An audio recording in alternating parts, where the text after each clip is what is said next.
അസ്സലാമലൈക്കും. എവിടുക്കാ പബ്ലി മണ്ടിപ്പാഞ്ഞ് വരുന്നത് നിങ്ങൾ കരുതണ്ട. ഇന്നെ സപ്പോർട്ട് ചെയ്യണേ ഇങ്ങൾക്കൊരു സമ്മാനം തരാൻ വേണ്ടിയിട്ടാണ് കേട്ടോ. കർക്കിടക മാസം 1-ാം തീയതി ഒരാട്ടിലേക്ക് തന്നാലോ അതാന്നൊക്കെ കരുതണേ. എന്താ അപ്പം നിങ്ങൾ ചെയ്യേണ്ടതെന്നല്ലേ? നിങ്ങളൊന്നും ചെയ്യണ്ട. നിങ്ങൾ വീഡിയോ കണ്ടിട്ട് അതിന് നല്ലൊരു കമൻറ്റിലേക്കും കൊടുത്താൽ മതി കേട്ടോ. അപ്പോൾ നമ്മളെ പെരുന്നാൾ സമ്മാനമാണ് ഈ അയച്ചു കൊടുക്കുന്നത്. അതിൽ മാസത്തിലൊരിക്കൽ ഒരാൾക്ക് ആട്ടിലേക്കും പറഞ്ഞ അതുമാണ്. പിന്നെ അതേപോലെ 2 മാക്സി, പെരുന്നാളിൻ്റെ അന്ന് 2 മാക്സി കേട്ടോ. അതാ അർഹതപ്പെട്ട കൈകൾ കൊടുത്ത് തന്നെ കിട്ടുന്നുണ്ട്.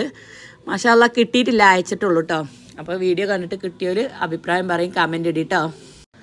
കമൻറ്റ് എഴുതാൻ പിശുക്കും മടിയും കാട്ടാൻ നിൽക്കണ്ട. ഒരു ലൈക്കും ചിഹ്നം ഇട്ട് പോവും വേണ്ട. നല്ല കമൻറ്റ് എഴുതിയിട്ടോളിയും. അതിന് തിരഞ്ഞെടുത്ത ഒരാൾക്ക് കമൻറ്റ് എഴുതാനൊരു ശക്തി ഊക്കൊക്കെ കിട്ടട്ടേന്ന്. നമ്മളെ ആട്ടിലേഹം നല്ല കെമിക്കലൊന്നും ഇല്ലാത്ത നല്ല നാച്ചുറൽ ആയിട്ടുള്ള തേനും നട്ട്സുകളും 1 മിനിറ്റിൻ്റെ ഷോർട്ടിലൊന്നും പറഞ്ഞാൽ തീരൂല മക്കളെ. അത്രയും നല്ല നല്ല ഐറ്റംസ് സാധനമാണ് കേട്ടോ ഞാൻ ഇതിൽ ഉൾപ്പെടുത്തിയിട്ടുള്ളത്.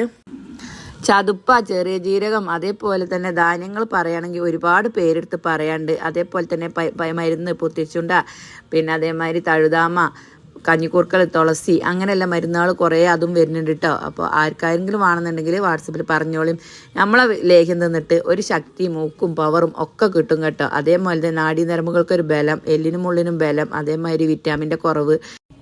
അപ്പോൾ അതാർക്കൊക്കെ തിന്നാന്ന് പറയുന്ന കേട്ടാൽ 15 വയസ്സ് കഴിഞ്ഞ് ആണിനും പെണ്ണിനും ഒരുപോലെ തിന്നാന്ന് ഞാൻ പറയില്ല. പ്രസവിച്ചാത്ത പെണ്ണുങ്ങൾക്ക് തിന്നണ്ട, ആൺകുട്ടികൾക്ക് തിന്നട്ടോ. ജിമ്മിന് പോണവർക്കും അതേമാതിരി പുരുഷന്മാർക്ക് ദാമ്പത്യത്തിനും പ്രസവിച്ച് കടക്കണവർക്കും ഒക്കെ ബെസ്റ്റ് സാധനമാണ്. ഒരു 1/2 കിലോ വാങ്ങിയാൽ ഈ 2 സ്പൂൺ ദിവസം തിന്നാൽ നമ്മളെ തടിമക്ക് പൊടിച്ചും കേട്ടോ.